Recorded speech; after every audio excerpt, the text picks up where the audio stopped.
Olá, muito boa tarde. Está no ar a partir de agora mais uma edição do Bom Dia Notícias e você vai ver no programa de hoje os destaques da imunização contra a Covid-19 no Alto Uruguai. Acidentes de trânsito movimentam os serviços de resgate. Aqui em Erechim, uma câmera de segurança capturou uma imagem impressionante do momento em que uma moto é atingida por um automóvel. E também, entre outros destaques dessa edição, nós vamos falar do esporte, as análises políticas com o Rodrigo Finardi. Essas e outras notícias, a partir de agora, no Bom Dia Notícias, já está no ar.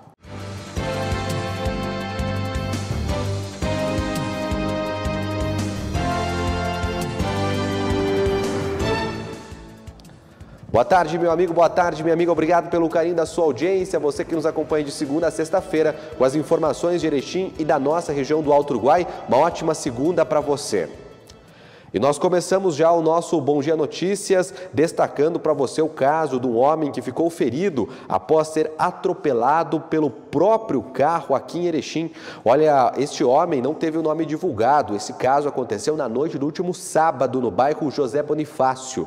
O acidente aconteceu após o motorista estacionar o veículo. Logo após ele desembarcar, o carro então teria ficado sem freios e atropelou o homem enquanto ele fechava o portão da garagem. O motorista foi socorrido pelo Corpo de Bombeiros. Ele foi encaminhado para o Hospital Santa Terezinha e o acidente foi registrado pela Brigada Militar. Na sequência, um incêndio foi registrado no centro aqui de Erechim. Olha, um incêndio precisou ser controlado pelos bombeiros na noite da última sexta-feira aqui em Erechim. O fato aconteceu na parte interna de um prédio, lá na rua Torres Gonçalves, na região central aqui da cidade. A ação rápida do Corpo de Bombeiros impediu que o fogo e a fumaça se alastrassem. Segundo o Corpo de Bombeiros, foram registrados apenas danos materiais. As causas ainda estão sendo apuradas. E um homem tentou fugir da polícia, mas acabou preso com um revólver em Nonoai. Olha só, este homem foi preso com um revólver lá em Nonoai com o calibre 38, na noite da última quinta-feira. Segundo a Brigada Militar, ele estava em um automóvel que tentou fugir de uma abordagem policial. O suspeito foi levado para a delegacia. Como a arma estava dentro do veículo, ele disse que não soube explicar a origem desse revólver calibre 38, mas pagou fiança, por porte ilegal de arma de fogo e foi liberado. Seguimos com outras informações e olha, um homem que estava sendo procurado pela polícia foi preso aqui em Erechim. A Brigada Militar confirmou nesta sexta-feira a prisão de um homem que estava sendo procurado pela polícia aqui em Erechim. O paradeiro dele foi recebido pelo Serviço de Inteligência. Ao avistar as viaturas, o suspeito, que não teve informações divulgadas, teria tentado fugir utilizando uma motocicleta, segundo a Brigada Militar, mas ele acabou preso e a moto foi apreendida. O homem foi levado para a Delegacia de Polícia de Pronto Atendimento e logo após encaminhado ao Presídio Estadual aqui de Erechim, onde ficará à disposição da Justiça. Seguimos com outras informações e olha, dois adolescentes são apreendidos após arremessarem mais de 1 quilo de maconha e celulares no presídio aqui de Erechim. Olha, um adolescente foi apreendido após ser flagrado arremessando mais de 1 quilo de maconha e também celulares para dentro do presídio estadual de Erechim. O caso aconteceu na noite da última sexta-feira. Ele estava em um automóvel abordado pelos policiais no momento em que se preparava para efetuar arremessos. Os policiais chegaram até o carro e após receberem uma informação do Serviço de Inteligência, a maconha, 2 celulares e o automóvel modelo Fiat Palio foram apreendidos. Os adolescentes foram levados para a delegacia e logo após liberados na companhia de seus responsáveis. Também nas últimas horas, um homem foi preso por tráfico de drogas e porte ilegal de arma de fogo lá em Três Palmeiras. Olha, na verdade, esse caso aconteceu na quinta-feira, lá na cidade de Três Palmeiras. Foi durante uma ação de abordagem e identificação de pessoas e veículos, quando uma guarnição da Brigada Militar tentou abordar um automóvel. Durante as buscas realizadas neste carro, os policiais encontraram drogas e também arma de fogo. Foi apreendido no carro uma espingarda calibre 38 32, 16 porções de cocaína, cerca de 12,2 gramas, 8 porções de maconha, totalizando 584 gramas, uma balança de precisão, 2 aparelhos celulares, R$100 em dinheiro, 3 munições calibre 12, uma munição calibre 32, 8 munições calibre 380 e 42 munições de calibre 22. Diante dos fatos, foi dado voz de prisão em flagrante ao motorista. Ele foi levado para a delegacia de Nonoai e logo após ao presídio aí de Lagoa Vermelha, não, ao presídio de Sarandi, né? Desculpe pela informação, mas foi encaminhado ao presídio de Sarandi, que é o presídio lá daquela regional. Seguimos com outras informações e olha, 2 capotamentos foram registrados em Maximiliano de Almeida neste domingo. Olha, 2 acidentes em que os veículos capotaram foram registrados lá em Maximiliano de Almeida no domingo. O primeiro envolveu um veículo modelo Ford Ka com 2 turistas de Passo Fundo. Elas retornavam para a cidade onde moravam, quando a motorista perdeu o controle deste automóvel em uma curva e capotou. O veículo próximo à ponte lá da divisa, já no território de Maximiliano de Almeida. As 2 ocupantes do carro não ficaram feridas. O outro capotamento ocorreu na entrada do perímetro urbano lá de Maximiliano. No veículo estava apenas uma pessoa que ficou desacordada. A vítima foi removida por populares e conduzida pela ambulância da Secretaria Municipal de Saúde para o atendimento médico. O estado de saúde, após o socorro dos populares, não foi divulgado, né? Os bombeiros e também os socorristas lembram que em caso de acidente, as pessoas não devem tentar remover as vítimas dos veículos e devem deixar esse trabalho aí para o serviço médico aí que sabe como fazer, né? Seguimos com outras informações e olha, um carro bateu em um poste e deixou parte da cidade de Pai e Filho sem luz nesse fim de semana. Olha, o motorista deste automóvel modelo VW Gol perdeu o controle do veículo, saiu da pista e bateu contra um poste de energia elétrica. O caso aconteceu na noite de sábado lá em Pai e Filho. O acidente deixou aí parte da cidade sem eletricidade por algumas horas. Ao chegarem no local, os bombeiros não encontraram o motorista e nem outras vítimas desse acidente. O fato foi registrado pela Brigada Militar e o automóvel foi recolhido. Muda para cá agora, jovem Patrick, porque a gente vai para o site do Jornal Bom Dia, porque a Brigada Militar encerrou uma aglomeração com mais de 50 pessoas lá em Erebango. A festa estava comendo. Vamos dar uma olhada no site jornalbomdia.com.br, já vai aparecer aqui na minha tela, né? E para você, olha, tá aí, olha, na madrugada deste domingo, guarnições da Brigada Militar deslocaram até um estabelecimento comercial lá na linha Rabelo, no interior de Erebango. No local, identificaram aproximadamente 55 pessoas aí, todas aglomeradas e sem tomar os cuidados. Diante dos fatos, os policiais confeccionaram no local um termo circunstanciado, né? E o proprietário do estabelecimento, após ser ouvido, ele foi liberado e agora deverá se apresentar lá no fórum. Também foi registrado um caso em Erval Grande de aglomeração, foi na noite de sábado, quando os policiais flagraram mais 50 pessoas lá na rua José Bonifácio, no centro. Os presentes não adotavam nenhuma medida de segurança, todo mundo aí foi flagrado e a proprietária desse local lá em Erval Grande também assinou um termo circunstanciado aí e vai se apresentar à justiça a pedido dos policiais, né, gente? E situação. Vamos de volta, vamos seguindo, falando no site do Jornal Bom Dia, porque o PROCON realizou uma operação, né, que está acontecendo de forma nacional para fiscalizar os postos de combustíveis. Eles que estão aumentando o preço aí, né, repassando a situação do aumento do preço. Olha, a diretoria do PROCON e o Sistema Municipal de Defesa do Consumidor participou na última quinta-feira de uma operação denominada Petróleo Real, que foi realizada nas cidades de diversas regiões aqui do país. A iniciativa teve como objetivo fiscalizar e combater fraudes em postos de combustíveis. Tem mais destaques, eu quero falar aqui de Erechim. Sobe para mim, olha, a operação em Erechim teve como principal tarefa fiscalizar os postos quanto às informações sobre os preços dos combustíveis, os quais devem ser mostrados aos consumidores de forma correta, clara, precisa, ostensiva e legível. Também foram conferidos aí os valores anunciados nas placas, se eles correspondem aos praticados na bomba de abastecimento. A divulgação adequada quando a diferença de preços aí para quem participa de promoções via aplicativos e os impostos incluídos, entre outros. Então, tá aí, né? O PROCON fez essa operação, mas não disse se teve posto irregular ou não, né? Acredito que não, mas é importante saber dessa situação aí. Gente, agora eu quero mostrar para você uma reportagem que tem uma imagem impressionante, hein? Impressionante essa imagem. Uma câmera de segurança flagrou lá na Avenida José... Me ajuda aquela Avenida das Três Vendas ali, esqueci o nome agora. Bom, é ali no início da BR-480, né? O motorista do automóvel tentou fazer uma conversão proibida e aí vinha uma moto no sentido oposto. O motociclista voou, rapaz. Veja. A imagem que você vai ver foi registrada por uma câmera de segurança na noite da última sexta-feira, no fim da Avenida José Oscar Salazar, próximo ao entroncamento com a BR-480 em Erechim.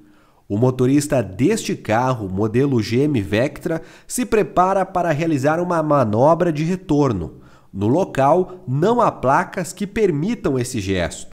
Ao iniciar, ele não percebe a vinda de uma motocicleta modelo Honda CB300 no sentido oposto e em menos de um segundo o motociclista bate na lateral do veículo. Ele é arremessado e voa por alguns metros até cair no chão. O condutor de 27 anos foi socorrido pelo SAMU. Ele foi levado para o Hospital Santa Terezinha e teve escoriações leves, apesar da força do impacto.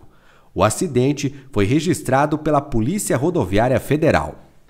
Muito bem, Avenida José Oscar Salazar, viu? Obrigado ao Patrick, cara que tem uma lembrança show de bola aqui dentro.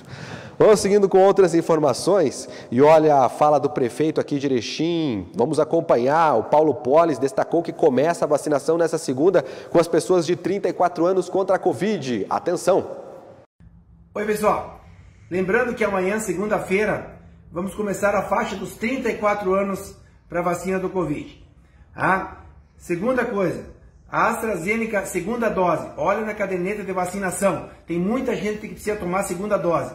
E terceiro, de segunda a sexta, nas UBSs, fazer a vacina da gripe. É muito importante. Agora está liberado para todas as idades. Porque lugar de vacina é no braço do nosso... Muito bem, gente. Daqui a pouquinho, hein, tem o serviço da vacina, o acompanhamento vacinal com a Tainha do Carmo. Não perca. Vamos falar agora, voltar a falar de trânsito. Olha, uma colisão entre um carro e uma moto deixou uma motociclista ferida. O acidente aconteceu na rótula da Rua Itália. Uma motociclista ficou ferida após a moto que ela conduzia se chocar contra um automóvel modelo Ford Ka na rotatória da Rua Itália, em Erechim. O acidente ocorreu na noite desta quinta-feira. A condutora foi socorrida pelo resgate do Corpo de Bombeiros e levada para o Hospital Santa Terezinha. O acidente foi registrado pelo Departamento de Trânsito. E neste fim de semana, o motorista de um Fusca perdeu o controle e capotou o automóvel na BR-153 aqui em Erechim. Um Fusca capotou após sair da pista na BR-153 em Erechim na tarde de sábado. O veículo parou sobre um barranco. O motorista teve escoriações leves. Ele foi levado para atendimento médico pelo Serviço de Resgate do SAMU. O acidente foi atendido pela Polícia Rodoviária Federal e terá suas causas apuradas pela Polícia Civil.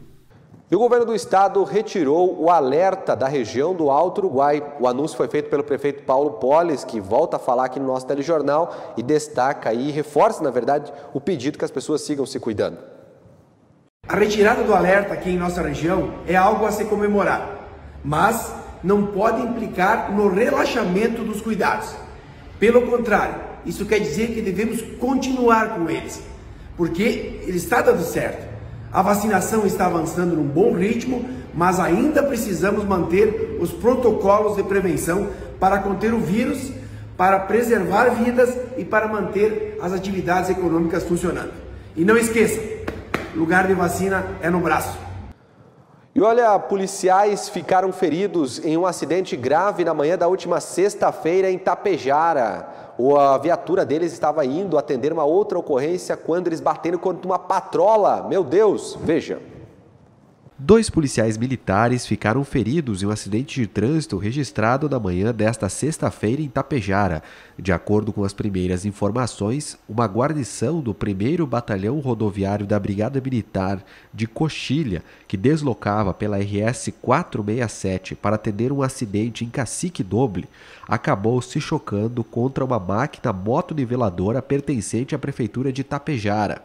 Com o impacto, a viatura saiu da pista e o motorista ficou preso no carro.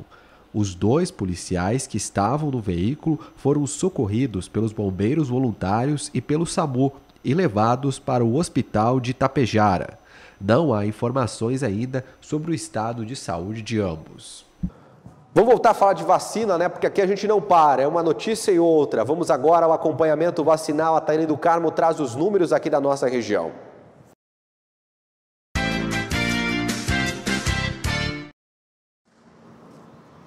Muito bem, agora nós vamos ao acompanhamento vacinal aqui da nossa região.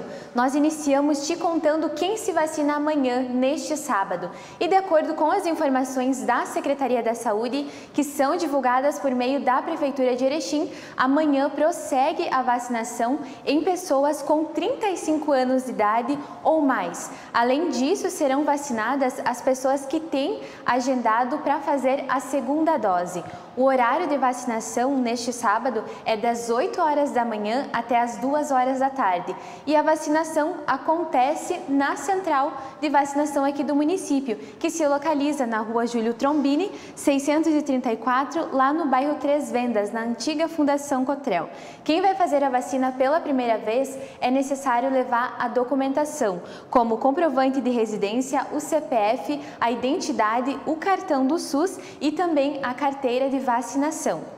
Agora, falando sobre como está a situação da Covid-19 aqui em Erechim, nós temos esse outro boletim que foi atualizado nesta sexta-feira até às 4 horas da tarde, que informa, em relação aos casos confirmados, são 13.788, casos recuperados, 13.358, casos ativos, que são pacientes ainda no período de transmissão, 249. Óbitos, 181. Falando das hospitalizações, o total temos 50 hospitalizados.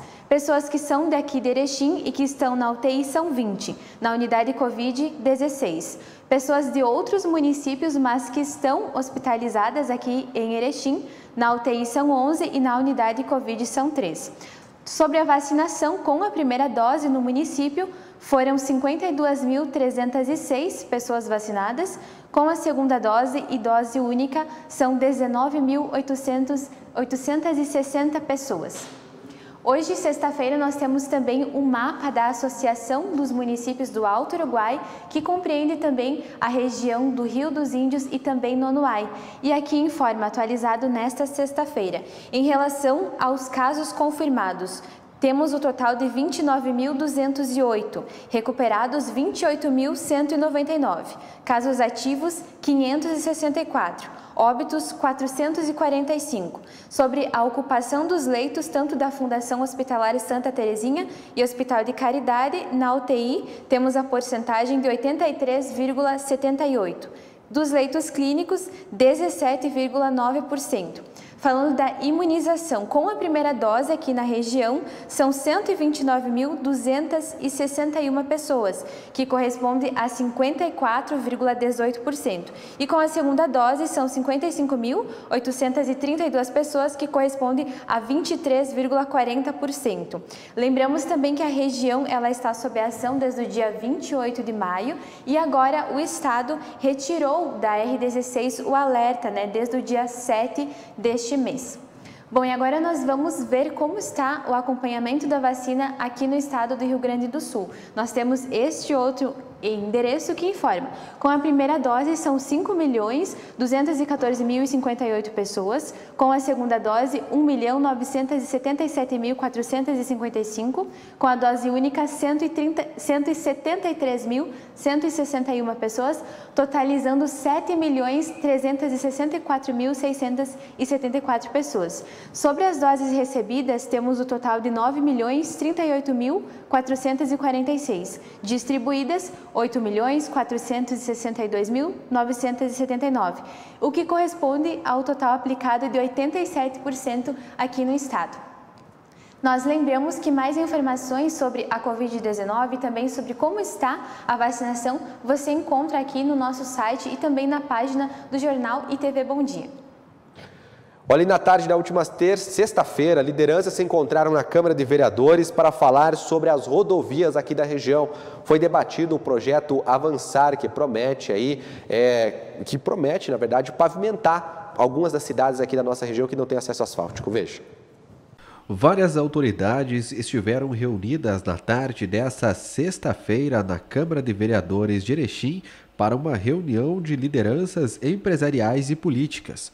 O principal assunto na pauta foi a proposta de concessão de rodovias do Rio Grande do Sul, em especial a RS 135, que liga Erechim a Passo Fundo, além do programa Avançar do governo estadual, responsável pelas pavimentações e ligações asfálticas regionais e acessos dos municípios.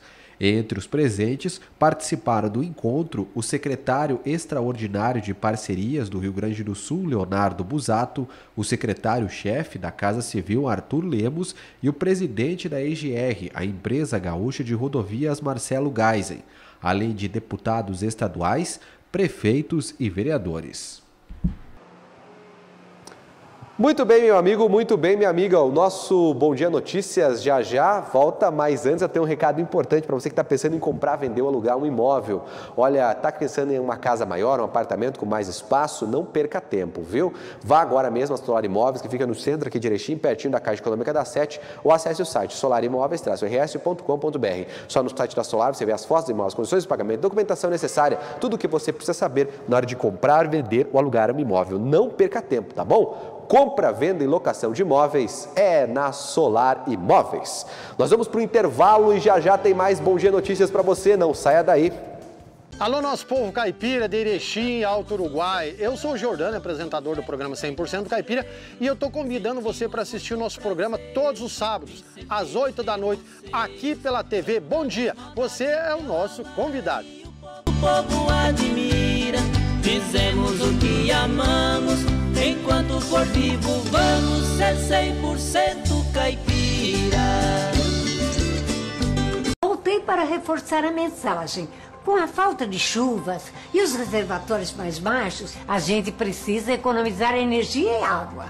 Atitudes simples aí na sua casa ou no comércio fazem a maior diferença. Tomar banhos mais curtos, não deixar a torneira ligada à toa e reduzir o uso do ar-condicionado. Energia e água. Evite o desperdício para não faltar depois. Governo Federal. Pátria Amada Brasil.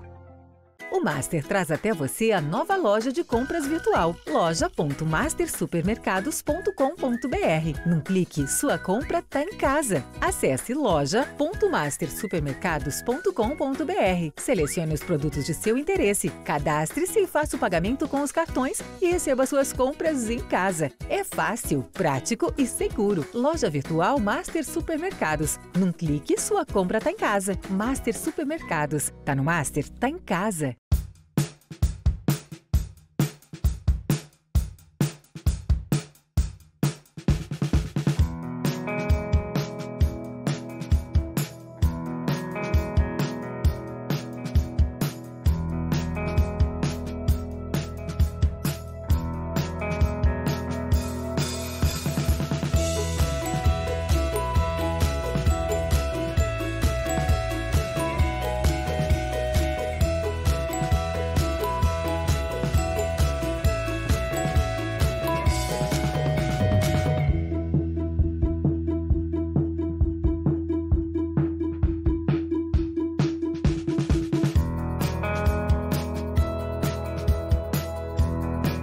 Bom Dia agora tem rádio. Acesse www.jornalbomdia.com.br para escutar a nossa programação. Grupo Bom Dia, jornal, TV, site, digital e rádio. Envelhecer com dignidade é um direito de todo ser humano. Muitos idosos sofrem vários tipos de violência. Violência física, psicológica, financeira, abandono, negligência. Violência contra o idoso é crime. As penas podem chegar a 30 anos de prisão. Denuncie. Ligue para o Disque 100. Abra seus olhos para a violência contra a pessoa idosa. Vovó, a senhora já tomou a segunda dose da vacina da Covid-19? Faltam só 2 dias. Quando chegar a sua vez, tome a segunda dose. Faça como eu. Não deixe para depois. Reforce a sua proteção. Isso é muito importante. Assim você protege a sua família, a sua renda e o Brasil. E continue se cuidando. Use máscara, lave as mãos, mantenha a distância segura e os ambientes ventilados. Brasil unido por uma pátria vacinada. Ministério da Saúde, Governo Federal. Olá! Hoje a Solar Imóveis traz para você uma nova proposta. Nós estamos aqui no edifício Evidence Center, com localização privilegiada, próximo ao Hospital de Caridade de Erechim. Espaço amplo, ideal para você trazer o seu negócio. Clínicas médicas, odontológicas, nutricionais e outras áreas relacionadas. Um lugar que com certeza impressionará os seus clientes. Vem com a gente conhecer mais esta novidade.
De volta com o nosso Bom Dia Notícias e sem perder tempo, vamos aos destaques na coluna Pente Fino com o Rodrigo Finardi.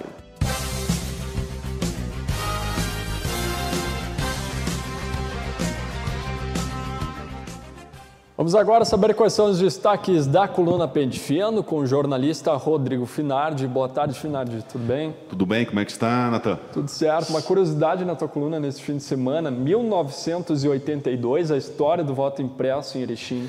Olha, eu tive acesso aos boletins de urna, o fechamento das eleições, quando a gente, em Erechim, era voto impresso. E tu contava os votos, os partidos tinham seus fiscais, tinha os representantes da Justiça Eleitoral, onde tinha várias mesas dentro do ginásio de esporte, o SESI fazia isso, depois foi lá na URI, onde tu ficava dias lá dentro até fechar a eleição. E daí tinha um recurso que esse voto não era escrito, tipo para deputados, coisa que tipo, o vereador tinha que escrever, porque não tinha nome de todos os candidatos a vereador. Então tu votava, tipo, o prefeito e coisa tinha, mas os outros tinha que escrever à mão, dependendo da letra, tu não sabia para quem que era o voto. Aí se tinha 2 pronomes iguais, qual é que era a intenção? Era uma...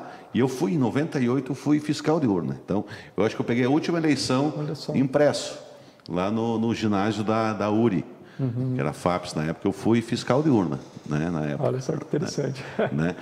E daí, na quarta ou quinta-feira, eu recebi do ex-vereador Rafael Testa, da família tradicional de político, onde ele deve ter mexido nas coisas, achou, ele disse, vou mandar para o Rodrigo. E eu, olha... E no momento nós estamos discutindo se o voto impresso é auditável ou não, tem essa discussão toda no Brasil, principalmente em Brasília, no Congresso. Eu achei interessante mostrar como é que era, que muita gente da tua geração não imagina que já teve uma eleição assim. Então foi esse o objetivo, botar, e deu uma repercussão interessante, porque a gente vê sobrenomes que continuam na política, outros que não estão entre nós.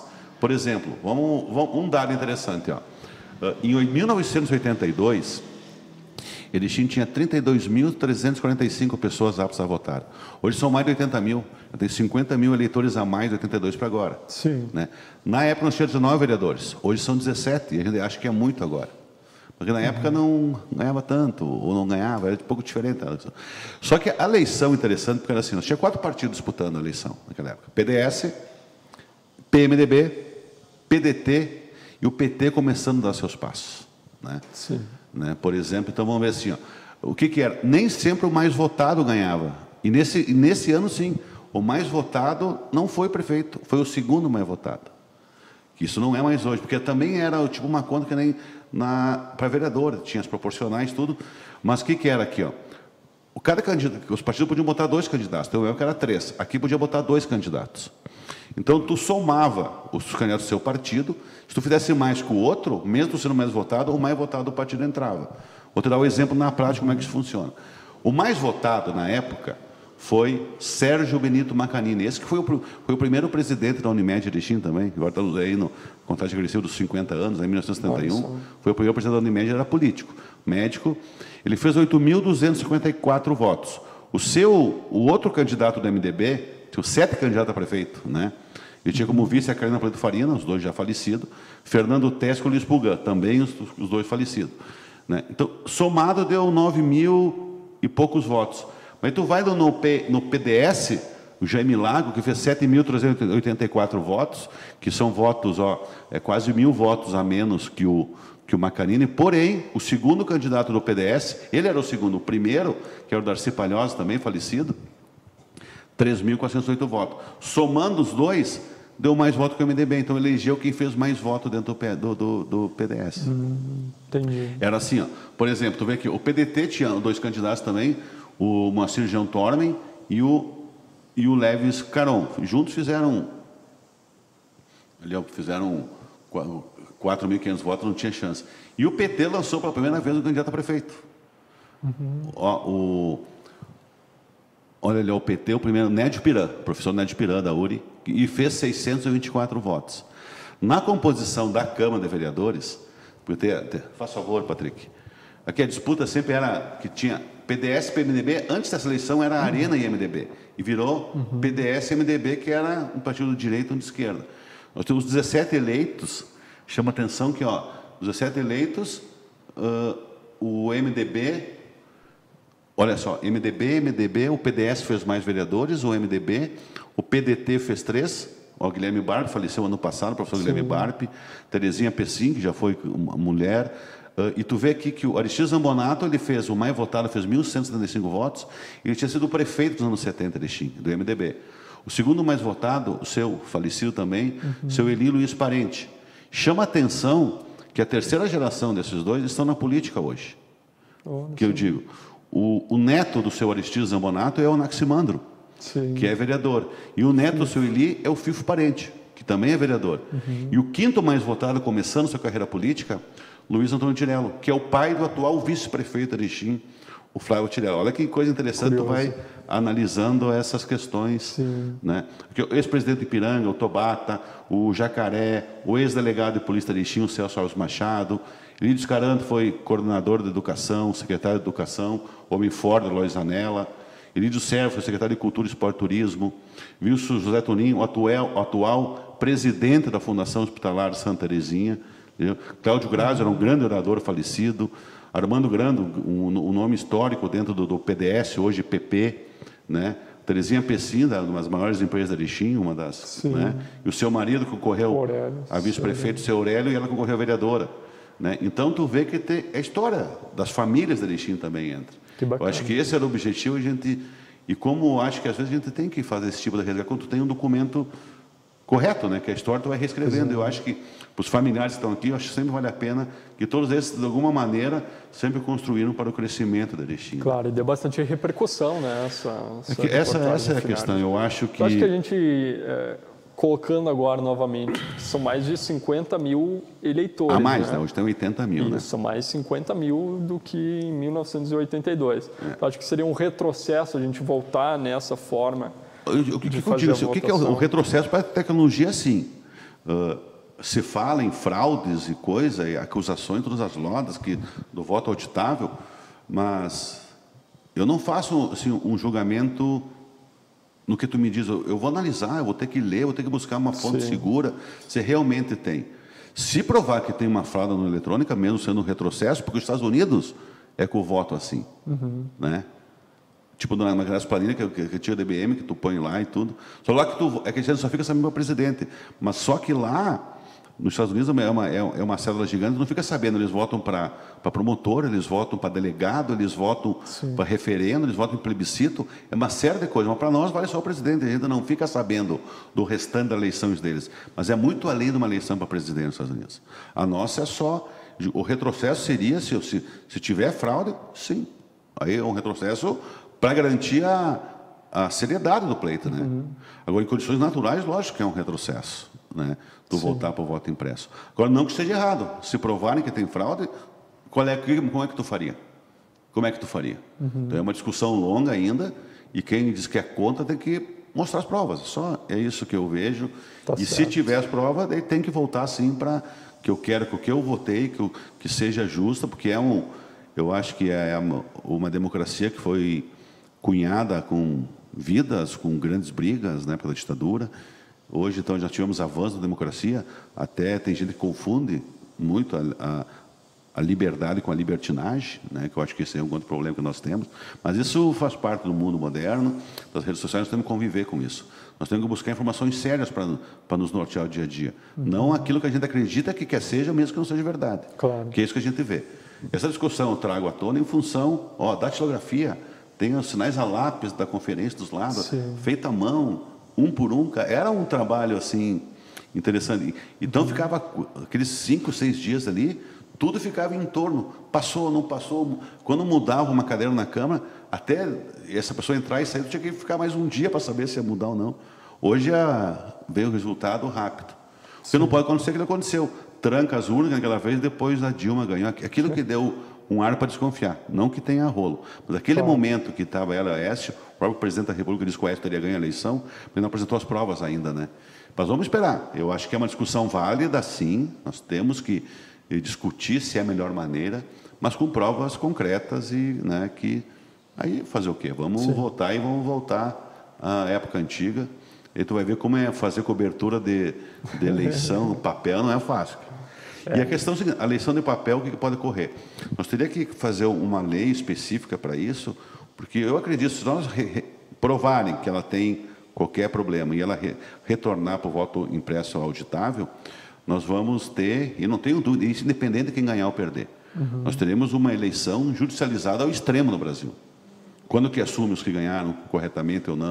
Assume. Todo um processo. Então, nós vamos judicializar muito, mas no Brasil nós temos 1 milhão de caminhos para seguir. Essa é uma questão que pode... ruim, mas pelo lado cada um vai buscar seus direitos, né? Tá certo. Obrigado, Finardi. Até amanhã. Até amanhã. Muito bem, gente. E hoje, na verdade, essa semana toda, né? Não tem o Igor Miller, ele está de férias. Aproveita, meu amigo. Vamos seguindo a nossa programação, porque agora, então, tem os destaques do Bom Dia Impresso e Digital.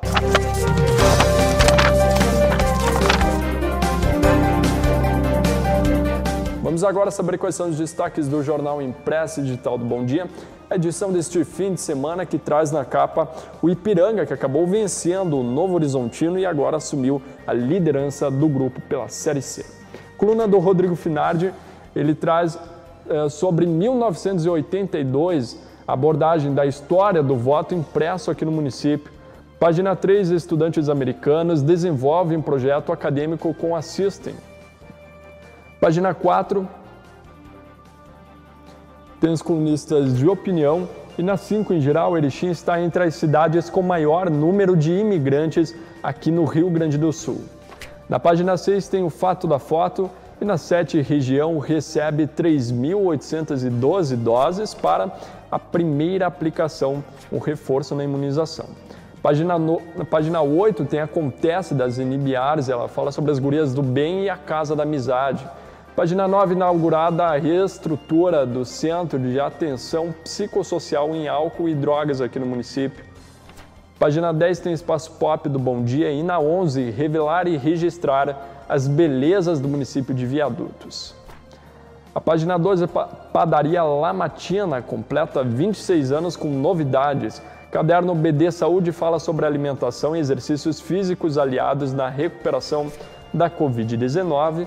Você esteve acompanhando também a respeito de saúde ocular, a alimentação e também sobre as alergias. Na página 13, Por Onde Andas, Sempre Há Tempo. Página 14, tem ainda em Educação a URI, incentivo ao empreendedorismo por meio da ação social.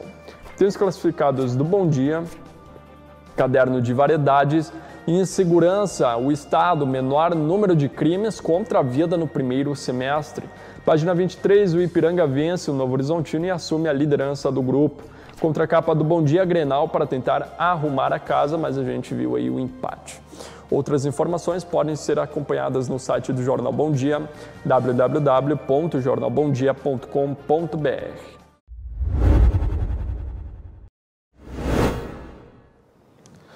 Vamos falar de esporte agora aqui na TV Bom Dia com o Eric Oliveira nesse fim de semana de muita movimentação na área esportiva para você que acompanhou. Boa tarde, Eric. Tudo bem, Leandro? Boa segunda-feira para todo mundo. Vamos começar falando dos nossos times locais. O Ipiranga venceu uma vitória importante na sexta contra o Novo Horizontino. É isso aí. Uma vitória que dá para colocar quase que um jogo de 6 pontos.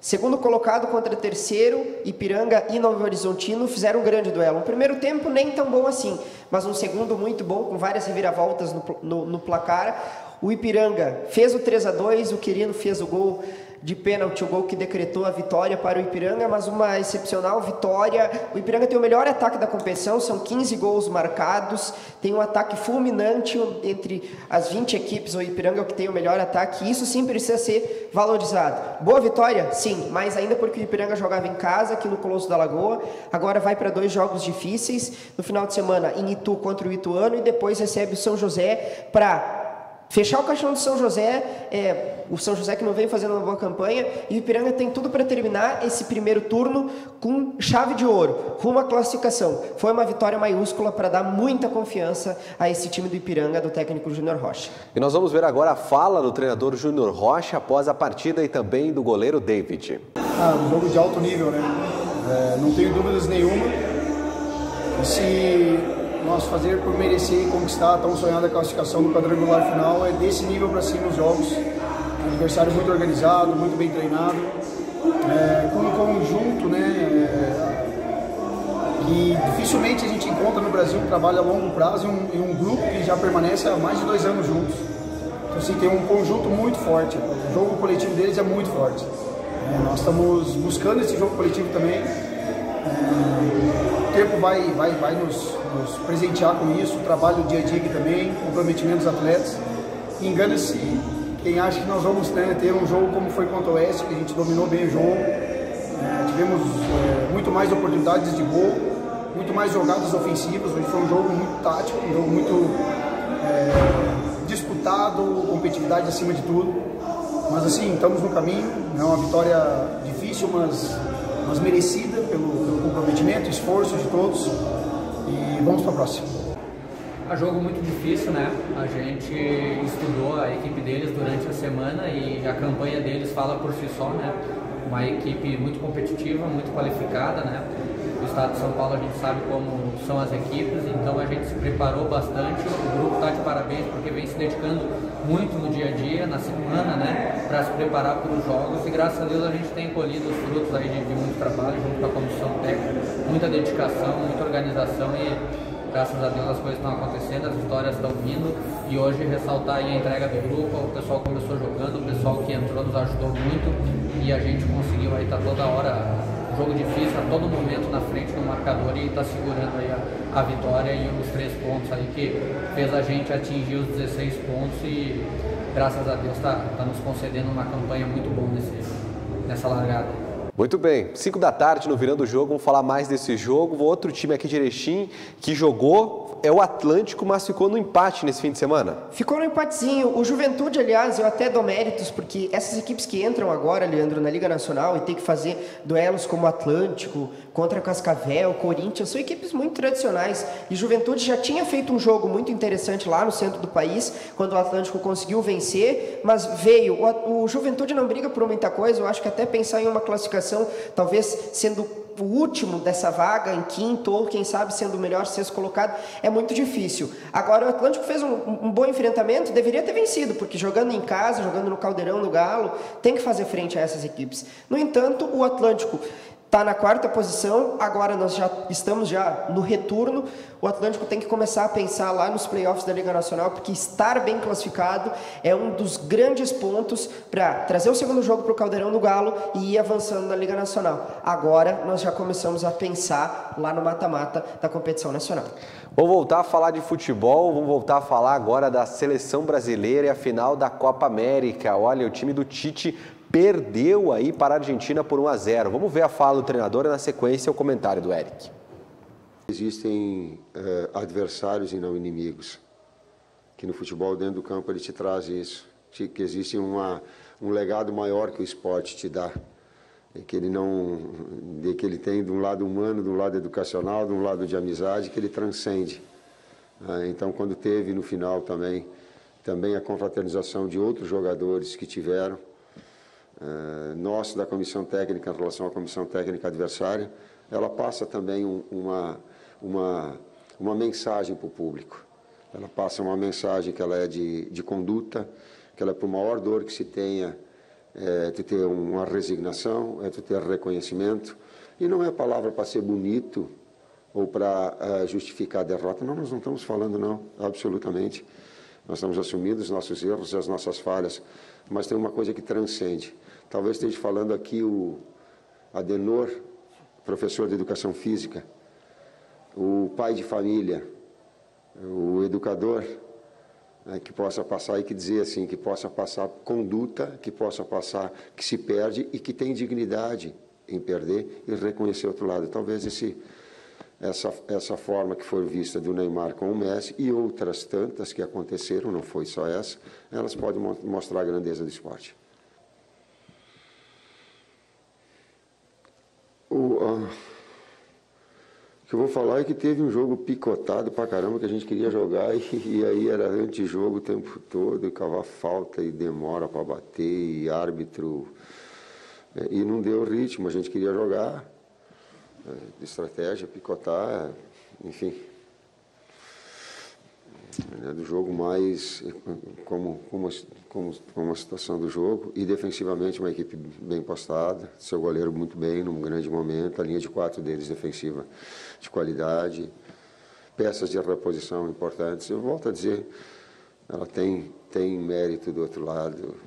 Tem só esse fator que talvez estava se referindo ao... Eu estou com a emoção do jogo agora, e qualquer resposta em cima de um conjunto todo da obra, ele tem que ser analisado agora para ter uma profundidade. Então, o que eu posso dizer, a grosso modo, é que uma utilização de todos os atletas que foram convocados, isso é um fator extremamente importante que nós nos propusemos desde o início. Era vencer, sim, mas também oportunizar esses atletas. Esse foi um dos aspectos importantes. Muito bem, Eric. O que aconteceu com a seleção brasileira, que era a favorita aí, mas enfrentou uma grande seleção e, como eu disse, né? Assim como eu falava do Grêmio e do Inter, quando pegar os grandes é mais difícil. É mais difícil. Eu aqui, para tirar toda essa ideia, e quem me conhece sabe que eu não sou dessa geração FIFA, eu respeito muito o futebol brasileiro e eu não compactuo nada com essa ideia de que a camisa da seleção brasileira perdeu força, de que a torcida do Brasil não torce mais para o Brasil. Eu acho isso uma baita de uma sacanagem. Aliás, eu acho o Tite um grande técnico de futebol e fiquei muito triste pelo trabalho dele. Agora, eu preciso dizer que o trabalho do Tite nas eliminatórias e na Copa América foi irretocável. O Brasil fez uma ótima Copa América e perdeu para uma Argentina que tem uma geração já como o Messi, que é levada pelo Messi, o seu capitão, e que brigou e vem brigando nessa última década, na década que passou, bateu na trave em várias edições da Copa América e que, em um grupo coletivo, o Brasil perdeu para uma equipe que foi superior no jogo, que foi o caso da Argentina, e que soube sofrer no segundo tempo, mas muito organizada pelo Lionel Scaloni, um técnico que conseguiu pegar uma Argentina com vários problemas, muito parecida com a seleção brasileira. A organização lá da AFA, da Argentina, ela é péssima, e o Lionel Scaloni deu uma competitividade para esse time da Argentina, muito também por méritos do Messi, que conquista seu primeiro título com a camisa da Argentina, e essa seleção 28 anos depois conquistando um título dentro do Maracanã. É ruim, é triste, o Renan Lodge deixou essa brecha para o Di Maria, fez o gol e decretou a vitória da seleção argentina, mas o trabalho do Tite é consistente, ele tem ainda mais um período nas eliminatórias para fazer esse time estar pronto para jogar a Copa do Mundo, e ao contrário desses que idolatram o futebol europeu, claro, eu valorizo muito, eu acho que o nível do futebol ele está indo na Europa cada vez mais, e sobretudo quando se olha aqui na América do Sul, ele está em um nível superior. porém, seleção brasileira e seleção argentina fazem frente a qualquer seleção que joga na Europa. Muito bem, tá aí então. Vamos falar agora do Clássico Grenal. Olha, o Grêmio e o Inter ficaram no empate, o Inter foi melhor nesse jogo aí, e agora nós vamos ver aí a fala dos principais, alguns principais envolvidos nessa partida. A gente começa mostrando para você o Felipão, que diz que após o Grenal a situação aí do Grêmio é delicadíssima. Também o vice-presidente de futebol do Grêmio, Marcos Hermann, que diz que está satisfeito aí com esse resultado, né, que podia ter sido pior se não fosse o Chapecó para o Grêmio. E o Diego Aguirre, na sequência, frustrado, destacou que o Inter foi melhor. E para encerrar, a gente fecha com o presidente do Internacional, Alessandro Barcelos, falando aí que esse foi um Grenal de 2 pontos perdidos para o Internacional. Veja agora a fala de todo mundo e já o comentário do Eric. A situação é delicada, todos nós sabemos disso. Os jogadores também sabem. O importante de tudo isso é que hoje nós tivemos alma, pelo menos que eu notasse, tivemos alma, tivemos dedicação, tivemos 2 defesas espetaculares do nosso goleiro, que eu já conhecia em 2014 no Juvenil, quando aqui estive, 2015. Tivemos o quê? Uma postura que estamos em dificuldade, sabemos disso, mas não podemos de um dia para o outro fazer nada diferente do que foi acrescentado hoje, porque primeiro precisamos dar aquele primeiro passo, o segundo passo para a recuperação de um ou outro atleta, para fazermos com que a equipe tenha uma forma de jogar que todos sejam bem identificados nessa forma de jogar, e precisamos trabalhar. Gente, nós só conversamos com eles porque não tive a oportunidade de treinar e não posso ainda colocar tudo em prática. Eu vou fazer muita parte tática para poder solucionar algumas coisinhas e aos poucos nós vamos melhorando. E eu fiquei feliz hoje porque os mais velhos deram a experiência que os meninos precisavam. E é isso que nós precisamos. Uma equipe unida, com condições e com as superações acontecendo devagar. A primeira coisa que eu achei do Filipão, eu vi o Filipão dos anos 90, eu vi o Filipão com muitas vitórias em outros clubes também, eu vi o Filipão armando um time extremamente competitivo, que fez 58 desarmes durante o jogo, quer dizer, é um time competitivo. Nós estamos em crise, então a gente não pode pretender jogar um futebol brilhante, nós temos que nos equilibrar, nos estabilizar e a partir daí, que foi o caso hoje, a partir daí começar a jogar um melhor futebol, esperando o retorno de alguns jogadores que ainda estão lesionados, que são muito importantes, e aí fazer um campeonato condizente com o nome do Grêmio. Eu estou satisfeito com o resultado, pelas circunstâncias que nós estamos. O Grêmio merece mais, e aliás tem conseguido mais vantagem contra esse adversário, mas as circunstâncias do momento me fazem acreditar que, embora não seja o resultado que nós mais gostaríamos, é o resultado, enfim, nos dá um certo equilíbrio e estabilidade. Acho que fizemos um bom jogo, melhoramos bastante. Muitos jogadores que estavam fora hoje puderam estar e eu fico bem porque Tyson voltou. Voltou Moisés, então estamos ganhando jogadores de aqui para frente, mas é óbvio também que eu fico com certa frustração porque para mim merecimos claramente a vitória e não pudimos, temos que conformarnos com o empate, mas temos que ver a evolução do time e hoje melhoramos bastante, então temos que ver sempre as coisas positivas e hoje acho que melhoramos muito no jogo. Importante esse momento que a gente fala com o torcedor também, né? Vocês viram o mesmo jogo que a gente e se tinha alguma equipe que merecia a vitória hoje aqui na Arena foi o Internacional. Então, trabalhamos para isso, né? É uma evolução que precisa ser confirmada nas próximas partidas, mas que já mostra aí a partir também do retorno importante de alguns jogadores, a capacidade desse grupo, que nós sempre dissemos, é uma capacidade de brigar, sim, por coisas grandes, de brigar não pela posição que está hoje, mas por uma posição muito melhor na tabela. Então, assim como o jogo do Corinthians, né, na minha opinião, também nós merecíamos ter saído de São Paulo com a vitória, hoje também, da mesma forma, merecíamos ter saído daqui com a vitória. Muito bem, Eric. Daí, toda essa galera falando, no resumão, toda a situação do Grêmio é complicada, a do Inter é difícil, né? Mas Inter foi melhor, Grêmio se salvou e agora tem muita coisa para mudar, né? Tem. Essas cornetas e essas falas dos dirigentes, vamos deixar para o Virando o Jogo, porque eu valorizo o tempo que tenho aqui e não vou falar nenhuma obviedade. Agora, o Internacional foi superior ao Grêmio durante os 90 minutos. Acho sim que o resultado mais justo talvez fosse uma vitória do Internacional, tendo Gabriel Chapecó, que assume essa posição. Às vezes até sofreu algumas críticas ou várias dúvidas se ele deveria ser o goleiro a ficar na vaga do Breno que está com a seleção brasileira, e acho que agora ele tirou qualquer tipo de dúvida, porque sim, ele fez uma noite que merece estar jogando na meta do Grêmio. E o Felipão e a Aguirre, esse reencontro, o Felipão eu acho que ele sai com um pontinho que foi ótimo para ele, para não estrear com o pé esquerdo uma derrota, para colocar aí sim o calvário mais ainda do que já está a situação do Grêmio, que é péssima, nem vou perder tempo falando em adjetivos aqui. Agora, o Felipão ele tem sim alguns problemas, ele foi com uma escalação um pouco... Olha, ele foi naquilo que ele confiava, não foi ousado, o Cortez na lateral esquerda, o meio-campo ali com o Bob, sim, o Alisson retornando pelo lado direito. Eu dou méritos para o Diego Aguirre, que está pegando um time agora e que já mostrou ter algumas soluções.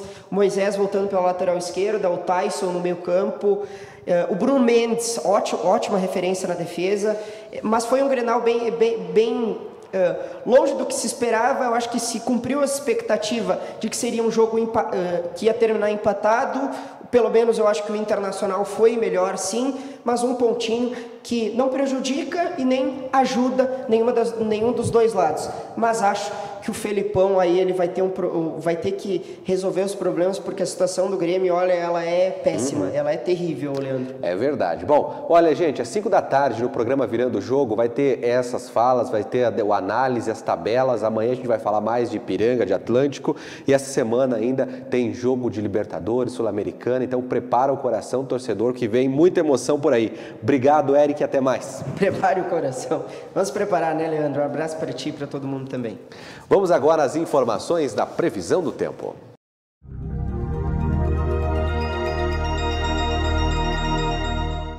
Olá, vamos conferir a previsão do tempo para a região do Alto Uruguai Gaúcho.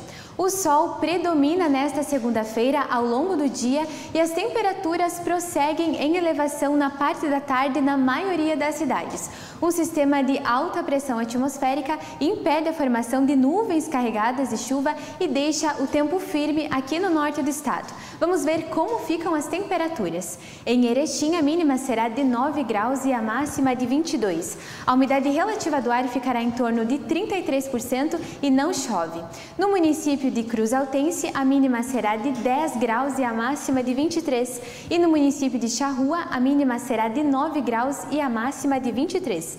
Mais informações e também outros detalhes sobre a previsão do tempo você acompanha ao longo da nossa programação. Muito bem, meu amigo, muito bem, minha amiga. O nosso Bom Dia Notícias de hoje fica por aqui. Obrigado pelo carinho da sua audiência. Daqui a pouquinho tem o Direto da Redação, viu? Fica ligado aqui com a gente. Tudo de bom para você. Uma ótima semana e até mais.